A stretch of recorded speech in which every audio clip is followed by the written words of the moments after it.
Доброго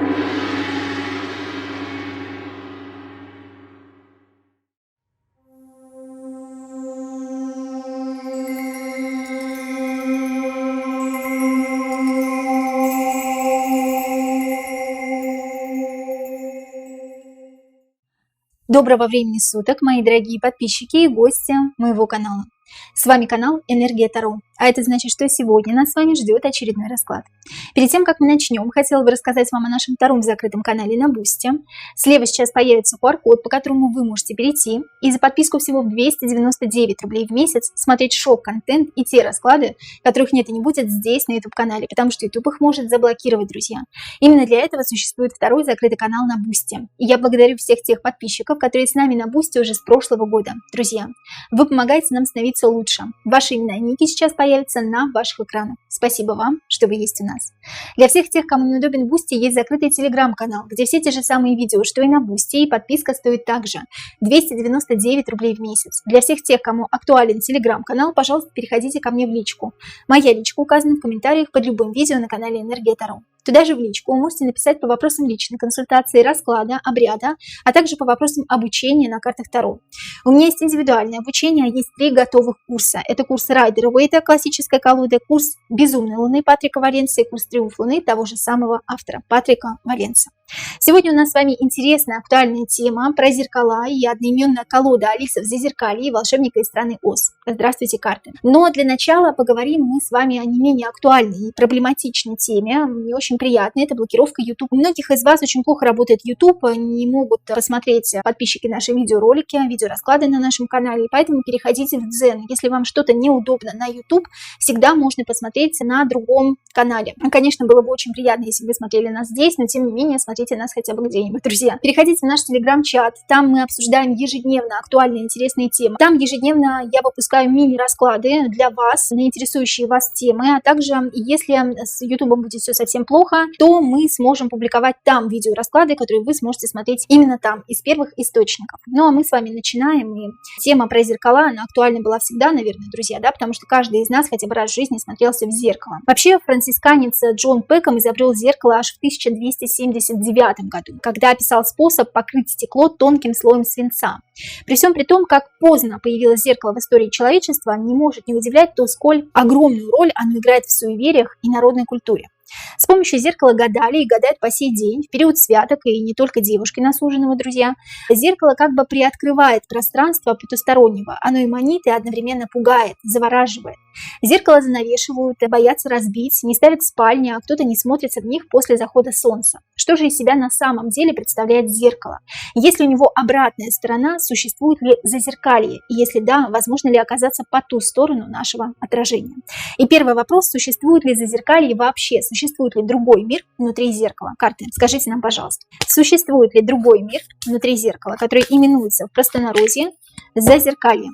Да или нет? Да, однозначно. Карта туза мечей. Туз мечей еще говорит о том, что там происходит принятие самых важных, актуальных и нужных решений. Это мир волшебный, который недоступен обычному человеку, а если и доступен, то только магу, практику. И, скорее всего, этот маг-практик не занимается белой магией, друзья. Существует ли зазеркалье? Однозначно. Хорошо, что из себя представляет мир зазеркалья? Это какой-то волшебный мир, магический мир. Ну, мы уже выяснили, да, то, что магический действительно. Если существует наш мир, то почему бы не существовать другому миру, да, это нормально вполне. Что из себя представляет зазеркалье? Что из себя представляет другой мир зазеркалье? Сражение с чем-то, сражение с кем-то или с чем-то, сражение с какими-то сущностями. Девятка жезлов. Происходит сражение, происходит принятие каких-то важных решений. Вполне возможно, это какой-то другой мир, где есть рыцари, где есть какие-то воины, да, это тоже интересно, друзья. Что из себя представляет зазеркалье? Волшебный мир, где вот с детками что-то связано, по шкубкам, друзья мои. А что с детками связано? Расскажи мне, что связано с детками? Ну, кстати, ребенок, да, здесь держит шар, в котором отражается другой мир. Что связано с детками? Десятка кубков. Дети никогда не становятся взрослыми. Маленькие детки никогда не становятся взрослыми. Или там есть маленькие человечки. Вы знаете, интересно, да, детки, которые никогда не становятся взрослыми, это маленькие люди. Зазеркалье состоит из маленьких людей, которые вечно за что-то борются, за что-то сражаются. Это как маленькие гномы, да, хочется сказать. Существуют гномы, которые существуют по ту сторону зеркала. Десятка кубков никогда не становятся взрослыми. Это волшебный магический мир. Там происходят чудеса. Существует и зазеркалье, существует. Хочется сказать, что там есть маленькие люди. Это не совсем детки, это маленькие люди. Возможно ли попасть обычному человеку, среднестатистическому, в зазеркалье, да или нет? Возможно, но это будет разрушением, это будет крахом всего. Возможно, если человек откроет портал. Возможно, если человек будет заниматься темным видом искусства магического, да, и только тогда возможно туда попасть. Но после того, как ты туда попадешь, говорит карта, уже нет выхода обратно. 16-й старший аркан. Это крах твоей прошлой жизни. Правда ли, что изобретателем зеркала является Джон Пэком? В 1279 году, говорит нам Википедия, Джон Пэком изобрел зеркало. Правда ли, что изобретателем зеркала является Джон Пэком? Да или нет? Карта эмпата. Карта эмпата говорит, что да, но за ним кто-то стоит. Он только овечка во всей этой игре, да, и есть еще какой-то тигр, который стоит на самом деле за открытием. Либо некая сущность была в Джоне Пэкоме, когда он изобрел зеркало, потому как Джон Пэком вполне возможно был масоном, давайте выясним. Джон Пэком был обычным человеком. Или Джон Пэком, который изобрел зеркало в 1279 году, был масоном и якшался с темными людьми или сущностями, да. Давайте посмотрим, он был обычным человеком или он был масоном. Ну вот здесь кто-то стоит за ним или в нем есть какая-то сущность. Все-таки он не был обычным человеком. Рыцарь кубков – это уже рыцарь, это уже звание. Звание, которое носит человек, определенное звание, да? И здесь мы понимаем, что в нем есть некая сущность. Вполне возможно, что масоном он не был, но вполне возможно, что в нем говорили какие-то голоса. Вот здесь вот интересно, что человек вполне возможно болел шизотипическим расстройством, и голоса говорили ему, что можно изобрести, что можно сделать. Но голоса в голове – это тоже не пустой звук, друзья мои, да? Мы как-нибудь с вами на канале поговорим про то, что такое психопатические расстройства. И вот здесь рыцарь кубков – необычный человек, который, во-первых, обладал каким-то титулом, вполне возможно, что у него семья была какая-то необычная, да, и какой-то необычный род, я имею в виду. И двойка пентаклей говорит о том, что еще внутри его головы что-то было, кто-то был, кто-то ему подсказывал, что ему делать. Действительно, он изобрел, но что-то ему подсказывало, что делать. Вполне возможно, что он не был масоном. Здесь по двойке пентаклей я не вижу этого, я вижу паузу. Почему я ее вижу? Потому что, скорее всего, у него были рецидивы и ремиссия, да, его заболевания какого-то определенного шизотипического. Вот из-за этого заболевания он стал таким необычным человеком, можно сказать, гением. Такой вопрос, друзья мои. Изображение в зеркале. Что это такое? Когда мы смотримся в зеркало, кто смотрит на нас с той стороны? Это мы, отраженные преломлением прямых лучей. То есть это чистая физика. Нет. Восьмерка кубков об этом говорит. Восьмерка кубков еще говорит о том, что воспоминания какие-то. Это негативная карта. Какие-то воспоминания. То, какими мы были прежде почему-то, да? Или то, какими мы на самом деле не являемся. Зеркало заставляет помнить о чем-то, или зеркало заставляет думать о чем-то, о потерянном времени. Да? Мы смотрим в зеркало и видим какую-то лишнюю морщинку. Зеркало заставляет думать о потерянном времени. Это не чистая физика. Из зеркала на нас смотрит некая сущность. Из зеркала на нас смотрит некая сущность. Преобразовывает нашу внешность. Вот интересно, что в жизни мы выглядим гораздо лучше, чем в зеркале. Зеркало изображает нас такими, какими мы на самом деле не являемся, то есть хуже, чем мы есть на самом деле. Оно как-то нас преобразовывает, и смотрит на нас другая сущность, скорее оно нас как-то копирует и преобразовывает, делает немножко другими. Или из зеркала на нас смотрит нечто другое. Красная королева, хочется сказать, да, королева мечей. Тройка мечей, предательство. Предательство своей собственной сути. Матрица. Матрица преобразовывает нас, чтобы мы выглядели хуже, чем мы есть на самом деле в жизни. Это не то, чтобы на нас смотрит какая-то сущность. И это вроде как физика, но не чистая физика, друзья. Вот интересно, что нас преобразовывает зазеркалье и показывает не такими, какими есть на самом деле. Мы на самом деле гораздо лучше, гораздо интереснее, гораздо красивее. Но матрица этой красной королевы делает нас жестче, черты лица хуже. И мы на самом деле совершенно другие, более красивые в жизни. Интересно. Друзья мои, следующий вопрос. Что позволяет зеркалу отражать нас в нем? Это физика, и этому есть научное объяснение. То, что зеркало нас в нем отражает, это физика. Или это мистика, и этому нет рационального объяснения.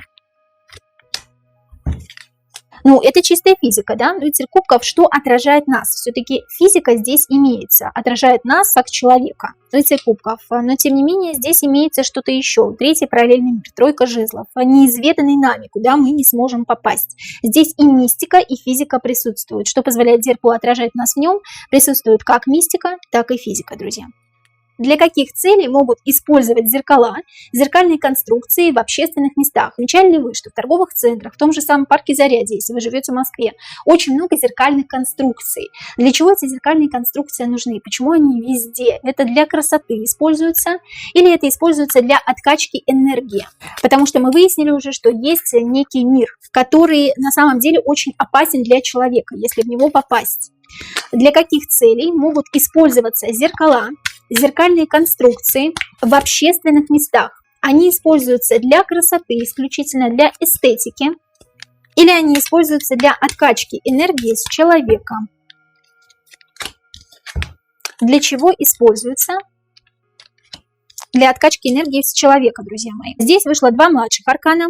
Человек, важен сам человек, важна его оболочка, важна его структура. Когда человек смотрится в зеркало, король кубков, когда он любит себя, да, кубки это чувство эмоции, любим себя, смотримся в зеркало. Хочется поправить прическу, хочется посмотреть в зеркало лишний раз, да, хочется немножко повыпендриваться перед зеркалом лишний раз, по жезлов нам об этом говорит. И поэтому везде стоят зеркала для того, чтобы мы в зеркале увидели свое отражение, двойка кубков. Увидев свое отражение, по карте смерть мы отдаем свою энергию.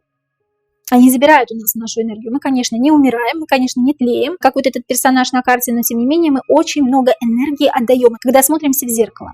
Когда нам не нравится наша прическа особенно, да, особенно когда мы испытываем какие-то негативные эмоции, глядя на себя в зеркало. Друзья, давайте узнаем, как защитить себя от этих зеркальных конструкций. Понятно, что карты могут нам сейчас сказать не ходить в общественные места, да? Как защищать себя от зеркал, зеркальных конструкций в общественных местах.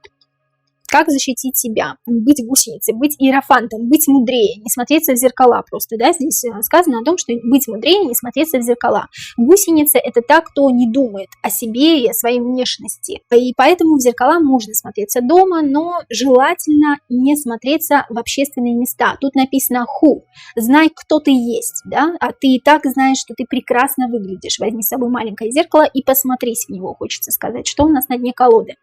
На дне колоды у нас повешенный. Повешенный как раз-таки говорит о том, что нельзя смотреться в зеркала и зеркальные конструкции на себя.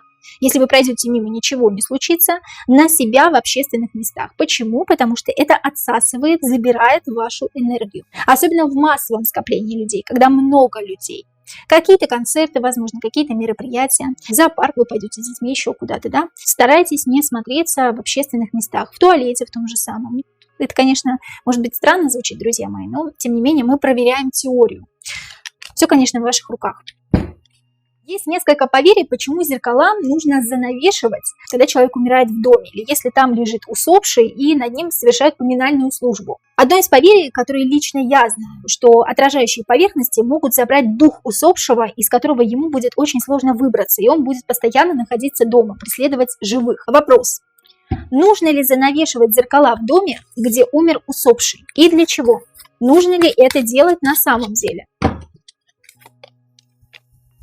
Да, нужно делать, друзья мои, так он сможет уйти. Сбор плодов. Здесь карта сбора плодов. Карта окончания сбора плодов, скажем так, да, когда все плоды выросли и когда их нужно собрать. Так он сможет спокойно уйти в другой мир. А иначе в другой мир он уйти не сможет. Это действительно правда, это действительно так.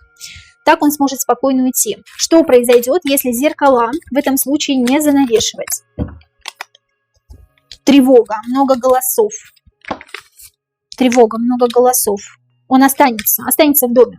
Пятерка пентаклей. Останется в доме, будет тревожить. Будут тревожить голоса, шорохи, какие-то шумы. Полтергейст, привидение мы это называем, да, по-другому. Ничего сильно страшного не произойдет, именно для вас конкретно, как для живых людей, да, потому что здесь младшие арканы выходят. Но, тем не менее, будет не особо приятно, да, если вас беспокоить будут какие-то шорохи, шумы, вздохи, звуки, особенно для тех людей, которые боятся. Что произойдет, если не занавешивать зеркала? Не сможет уйти человек, не сможет уйти его душа и переродиться в другой жизни, в другом мире, хочется сказать, в другое тело, друзья мои. Поэтому, конечно же, занавешивайте зеркала. Это примета хорошая.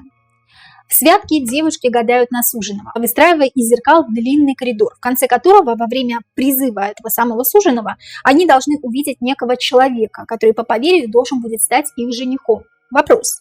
Действительно ли во время данного гадания, назовем это гаданием, потому что это называется все-таки гаданием, да, открывается портал, и можно увидеть то, что не поддается разумному объяснению, либо все это игра воображения? Действительно ли во время гадания на зеркалах человек открывает некий портал и видит некую сущность? Действительно, да? Королева кубков, обратите внимание, что она стеклянная. Открывается портал, и королева кубков говорит о некой сущности, да? Это животное происхождение сущности, это зверь. А зверь у нас кто? Зверь у нас дьявол, демон. А королева кубков еще говорит о том, что девушка, если это гадает девушка, ее как-то завораживает этот портал, да, и она вовремя не может сказать, там нужно сказать «чур меня». Она вовремя не может сказать «чур меня», и эта сущность остается в нашем мире, если так не сказать. Действительно ли во время гадания на зеркалах открывается некий портал, и люди видят там некую сущность? Двойка мечей, все застыло, застыло время. Время остановилось для этого человека, или время остановилось в нашем мире. Пауза, нажать на паузу. Да, действительно, открывается некий портал, другое измерение. Человек видит совершенно другой мир, десятка пентаклей, другой мир, другой город, зазеркалье. Останавливается время для этого человека. Человек видит некую сущность, которая может перейти в наш мир. Это не игра воображения человека. Но в некотором случае, конечно, в некоторых случаях человек может галлюционировать, да, если он что-то неправильно сделал. Если при гадании на зеркалах, увидев некую сущность, вовремя сказать «чур меня», вот эта сущность животного происхождения, она уйдет в другой мир. Она покинет мир, да, если вовремя сказать, все правильно. Она не остается с человеком, если вовремя сказать. А если не сказать, то что будет с человеком, с которым осталась эта сущность? Человек заболеет, да? Болезнь человека, король Пентаклей здесь теряет свои ресурсы, раздает их направо и налево. Человек начинает болеть, чахнуть, тлеть, в конце концов может дойти до погибели, потому что эта сущность остается в человеке или с человеком рядом, который мешает ему жить. Зеркало Багуа. Есть такое интересное зеркало, которое считается одним из самых сильных защитных амулетов, которые вешают в доме для защиты его от неприятелей и злых духов. Действительно ли зеркало Багуа обладает этими свойствами? Действительно ли зеркало Багуа защищает человека, защищает его пространство и защищает его дом? Да или нет? И безопасно ли зеркало Багуа для самого человека? Защищать-то оно, может, защищает, но безопасно ли оно для человека? Может быть, оно потребляет его энергию, да? Мы же не знаем этого. Действительно ли является защитным амулетом? Скорее для красоты все-таки, да? Рыцарь кубков говорит здесь для красоты. И восьмерка мечей для тех людей, кто боится, вешают защитные амулеты дома. Человек сам себя на самом деле может защитить, поставить на себя защиту хорошую, либо у него есть защита от высших сил. Зеркало Багуа не защищает от негатива, друзья мои. Это все сказки, красивые сказки, придуманные человеком, собственно говоря, да, потому что рыцарь кубков у нас здесь изображение, отображение самого человека, потому что это карта двора. И рыцарь кубков говорит для красоты. Очень красиво делают эти зеркала, возможно, они достаточно дорогие, да, чтобы их покупали. И восьмерка мечей человек может защитить себя и свое пространство самостоятельно, без всяких зеркал. Безопасно ли для человека зеркало Багуа? В целом вполне безопасно. Королева жезлов говорит для человека вполне безопасно. Для человека это какое-то решение его проблем, потому что туз мечей – это решение каких-то проблем. Но, тем не менее, зеркало Багуа – это то же самое зеркало, друзья мои. И если играть с огнем, и если играть с зеркалом в том числе, то мы можем получить звездюлей от другого мира, да, хочется сказать. Так вот, здесь, да, зеркало Багуа безопасно для человека. Если не предпринимать никаких магических воздействий над зеркалом, оно как-то устраняет проблемы человека. В каком плане? Человек надеется на зеркало, что оно является его защитным амулетом. На самом деле, это, к сожалению или к счастью, не так. Оно просто является красивым амулетом, который вешают дома. Следующее зеркало обсидиановое, которое хотелось бы обсудить, черное зеркало, используется в ритуалах для магов. Какую основную функцию на самом деле выполняет обсидиановое зеркало для мага? Что маги делают с обсидиановыми зеркалами? И безопасно ли держать дома обсидиановое зеркало? Меня часто спрашивают мои подписчики, можно ли купить обсидиановое зеркало, держать его дома для красоты, потому что оно красивое черное. Если честно, я не вижу в нем ничего красивого. Почему? Потому что смотрится оно достаточно устрашающе, угрожающе, но все-таки давайте уточним. Безопасно ли держать дома обсидиановое зеркало просто для красоты? Итак, какую функцию несет для мага обсидиановое зеркало? Безопасно ли держать обсидиановое зеркало для красоты? Функция для мага. Четверка кубков. Четверка кубков здесь бедность, ни радость, ни милость. Здесь ребенок-сирота, который получает какую-то возможность. Король жезлов – это возможность. Это деньги, это какой-то ресурс. То есть маг, который не имеет ресурса, все, я поняла, друзья мои, бедность, маг, который не имеет ресурса, получает возможности, какой-то ресурс от зеркала. То есть он черпает какой-то ресурс от некой сущности, вызывая эту сущность. Потому что здесь в данном случае король жезлов у нас обозначение не только мага и человека, но и сущности, которую вызывает маг, и помещает в это зеркало. То есть в зеркале содержится некая сущность, которая дает ресурс для мага. Ресурс магический, то есть маг обладает какими-то способностями. Хорошо. Безопасно ли держать дома для красоты? Небезопасно, потому что зеркало притягивает. Во-первых, оно не только притягивает, но и забирает какую-то положительную энергию человека. И карта дьявола еще говорит об аддикции, о привязанности к этому зеркалу. То есть те люди, которые держат дома обсидиановые зеркала, рано или поздно захотят с ним что-нибудь сделать. Что-нибудь сделать в каком плане? Это погадать. Например, да, те люди, которые не являются практиками, просто погадать. Те люди, которые являются практиками, практикуют белую или черную магию, захотят что-то с ним сделать, кого-то вызвать. И это не есть хорошо, друзья мои. То есть оно притягивает, оно вызывает аддикцию, вызывает дикое желание к нему прикоснуться. А там внутри живет нечто. Метаморфозы, что может изменить вашу жизнь до неузнаваемости. И не всегда в хорошем ключе, потому что метаморфозы, красивая бабочка, находится рядом с дьяволом. Зеркало притягивает, зеркало заставляет что-то сделать, заставляет погадать на нем и затем притягивает вас к этому предмету. И вы начинаете заниматься какой-то чертовщиной. Это не есть хорошо.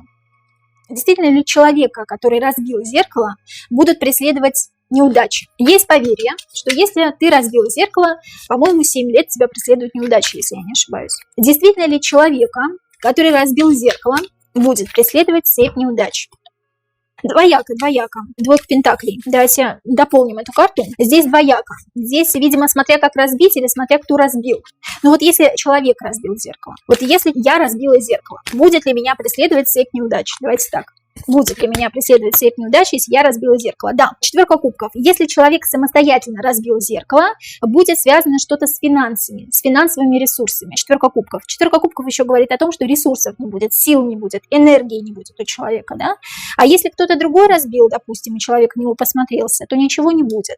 Здесь вот об этом все-таки двойка пентаклей говорит. И двойка пентаклей еще говорит о паузе в жизни человека. То есть человек как будто бы стагнирует, у него ничего не развивается, ничего не идет вперед. А почему так происходит? Мы разбиваем зеркало, и почему нас после этого преследует цепь неудач? С чем это может быть связано? Потому что мы выпускаем кого-то из зеркала. Мы кого-то выпускаем, мы бьем его и кого-то выпускаем. И у нас нет защиты при всем при этом. Если у нас какая-то защита имеется, то это другое дело. Но в основном ее нет у обычных людей, да, и здесь говорит об этом семерка жезлов. Нет защиты. На нас нападают. У нас нападают со всех сторон какие-то сущности, которых мы выпускаем из разбитого зеркала. Поэтому осторожнее с зеркалами. Осторожнее с зеркалами не только в плане гаданий, каких-то магических практик, но и в плане того, чтобы их нигде не бить, не разбивать. И потом в них, конечно же, не смотреться. Следующий вопрос. Можно ли смотреться в сколотое, поврежденное зеркало? Ну, там чуть-чуть откололось, да, кусочек немножечко. Не посерединке оно повредилось, не посерединке оно разбилось или треснуло, а чуть-чуть кусочек у нас откололся. Вот можно ли смотреться в такое зеркало и держать его дома? Можно ли смотреться в сколотое, поврежденное зеркало? Нет, нельзя. Соответственно, держать его тоже дома нельзя, да? Даже не буду отвечать на этот вопрос, потому что здесь очевидно, что поврежденные предметы дома не хранятся. И тройка мечей говорит о том, что это касается не только зеркал. А к чему вообще бьются зеркала? Есть поверье, что стеклянные поверхности, не только зеркала, например, вот стекло для смартфона, которое мы клеим на смартфон, да, что они бьются у энергетически сильных людей, людей с эзотерическими способностями. Действительно ли это так? Да. Десятка пентаклей. Тот человек, который может преобразовать мир. Десятка пентаклей еще говорит о том, что в жизни этого человека наступает полоса, когда нужно все менять. Вот если у вас часто бьются зеркала и стекла, это значит, что вам в этой жизни нужно что-то срочно менять. Переходить к чему-то новому, более усовершенствованному. Вы уже не можете находиться в этом мире в том обличии, в котором вы находились до этого. Энергетически сильный человек, практик. Если вы не занимаетесь практиками, подумайте об этом, если у вас часто бьются эти предметы. То есть стекла и зеркала. Такой вопрос. По поверью, в зеркало нельзя смотреться после 12 часов ночи, так как можно якобы проглядеть всю свою красоту. Так ли это? Действительно ли это так? Действительно ли в зеркало нельзя смотреться после 12 часов ночи? Нельзя, правда. Как время уходит. Время слишком быстро уходит. Тут, да, можно проглядеть всю свою красоту, и можно слишком быстро состариться. Карта колесницы. Вот как будто бы вы спешите вперед времени. Почему после 12 часов ночи нельзя смотреться в зеркала? Почему? Шестерка жезлов. Башня. Да, слишком быстро стремитесь к своей старости. Вот быстро постареете, быстро появятся морщинки. Помните первые наши вопросы о том, что зеркало нас показывает гораздо хуже, нежели мы есть на самом деле. И оно забирает нашу молодость. Вот кто-то внутри, кто-то, кто находится за зеркале, забирает нашу молодость, когда мы часто смотримся. Особенно, когда мы смотримся в 12 часов ночи. По поводу часто, я сейчас сказала часто, да, я еще не задавала вопрос, но тем не менее у меня сейчас это проскочило. Я сейчас задам вопрос, можно ли часто смотреться в зеркала. Но вот здесь после 12 часов ночи не рекомендуется смотреться в зеркала, чтобы быстро не постареть. Можно ли человеку часто смотреться в зеркало? Вот постоянно прям, да? А есть такие люди, которые вытаскивают свое маленькое зеркальце по любому поводу. Волосочек подправить, глазки подкрасить, еще что-то сделать, да? Постоянно. Можно ли часто смотреться в зеркало? Пятерка жезлов. Смотря когда, пятерка жезлов говорит, да? Вот здесь ночью нельзя. Смотря когда, почему бы и нет? Можно ли часто, слишком часто смотреться в зеркало? Да, почему бы и нет. Тройка пентаклей еще говорит о том, что если что-то нужно в себе подправить, что-то изменить, да, что-то там причесаться или что, почему бы и нет. Здесь младшие арканы выходят.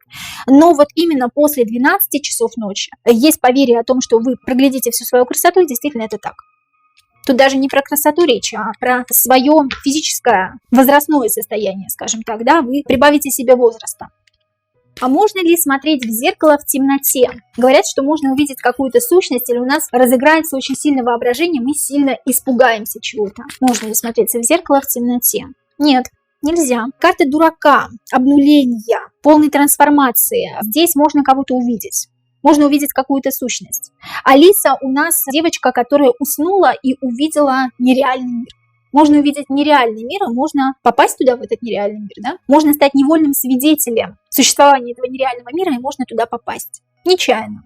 Заблудиться в нем. Карта дурака нам об этом говорит. Могут страшные сны сниться потом после этого, потому что Алисе у нас все-таки снился сон. Правда, он был не страшный, он был фантастический. Тем не менее, в темноте желательно не смотреться в зеркала. Хоть карта у нас здесь вроде как и положительная, она такая нейтральная. Но тем не менее, вспомним Алису. Что она делала, да? Она спала, и она видела фантастический, загадочный, необычный мир. И вот мы точно так же можем кого-то увидеть. А тот, кто боится привидений разных сущностей, у того может вообще не выдержать сердце. Мы можем обнулиться. Обнуление – это смерть. Можно ли плакать, смеяться, глядя на себя в зеркало? Есть еще такое поверье, что нельзя плакать и смеяться, глядя в зеркало. Можно ли плакать или громко смеяться, глядя на себя в зеркало? Нельзя. Почему? Потому что поменяешь свою судьбу. Можно для тех, кто плачет. Я сейчас объясню. Те, кто плачет, могут поменять свою судьбу наоборот, да, будут смеяться. Тот, кто смеется, могут наоборот плакать. По поверью, в спальне нельзя вешать зеркала. Кто-то говорит, что зеркала нельзя вешать именно напротив спального места. Какой из теорий является верной? Нельзя ли вешать в спальне зеркала? Скажите мне, пожалуйста, карты. Можно ли вешать зеркала, большие зеркала в частности, да, напротив спального места, где мы спим? Нет. Можно ли вешать зеркала в принципе в спальне? Это забирает наш ресурс. Десятка мечей. Преобразование не в лучшую сторону. Туз пентаклей – это наш ресурс. Забрать и отдать кому-то наш ресурс. В спальне вешать зеркала категорически запрещено. Маленькие, большие, неважно какие. Это забор нашего жизненного ресурса. Тем более нельзя вешать зеркала напротив спального места, потому что кто-то ночью может нас увидеть. Пятерка мечей. Кто-то может нас увидеть, погнаться за нами, ну не в прямом смысле этого слова, да, а что-то у нас забрать, либо забрать нас вообще в другой мир. В другой мир что это значит? Это значит в астральную проекцию, когда нам будут сниться очень нехорошие сны.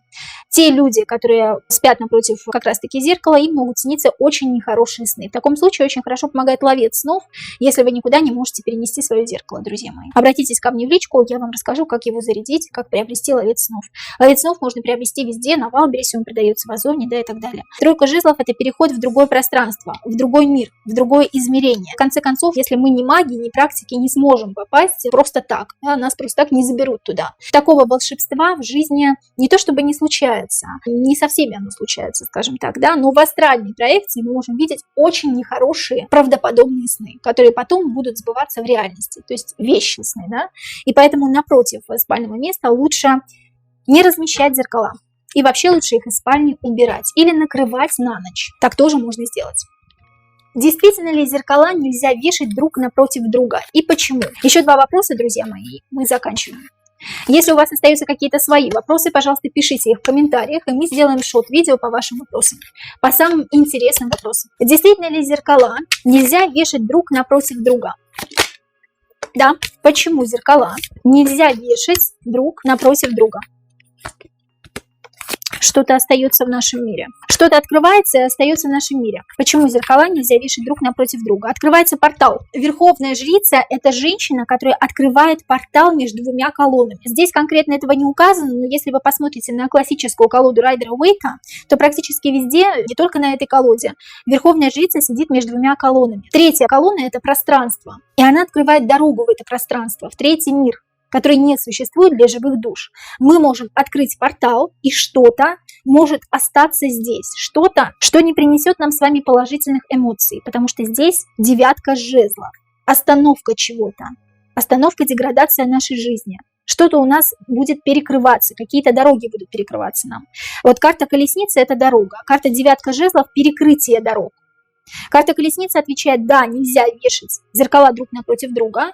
Произойдет перекрытие дорог в судьбе человека, потому что открывается 3-й параллельный мир, потому что верховная жрица – это ведьма, ведунья, которая открывает 3-й параллельный мир в пространство мертвых, куда живым нельзя заглядывать. Зеркала друг напротив друга вешать нельзя. Мы открываем портал. Почему? По поверью, сразу после возвращения домой, после того, как вышел из дома, вот вы вышли из дома, что-то забыли, ключи забыли, решили вернуться домой. Почему по поверью нужно посмотреться в зеркало, а в каких-то поверьях даже посмотреться в зеркало и показать язык? Что это дает? Как это работает? Показать язык матрицы. Королева мечей. Посмотреться в зеркало, показать язык матрицы, чтобы тебя не преследовали неудачи, чтобы матрица не работала против себя. Это действительно работает, друзья. Как бы это странно сейчас не звучало, когда вы только вышли из дома, возвращаетесь обратно, забираете какие-то предметы, которые вы забыли, допустим, или то, что вы забыли, нужно обязательно посмотреться в зеркало и показать язык. Почему? Потому что ты показываешь язык матрицы. Красная королева – это матрица, да? Матрица – наше отражение, королева кубков. Давайте еще дополним. Почему все-таки нужно посмотреться в зеркало и показать язык? Чтобы с тобой ничего плохого не случилось, да? Ты оставляешь для себя, король кубков, положительные эмоции. Для себя, как для человека. Ты человек, король кубков. Оставляешь для себя положительные эмоции, показываешь язык матрицы. Обязательно нужно показать язык, чтобы твой день был умеренным, чтобы твой день был спокойным, чтобы у тебя ничего не приключилось негативного. То есть это работает против каких-то негативных моментов, как я правильно поняла. Друзья мои, вот такие интересные вопросы были у нас с вами сегодня.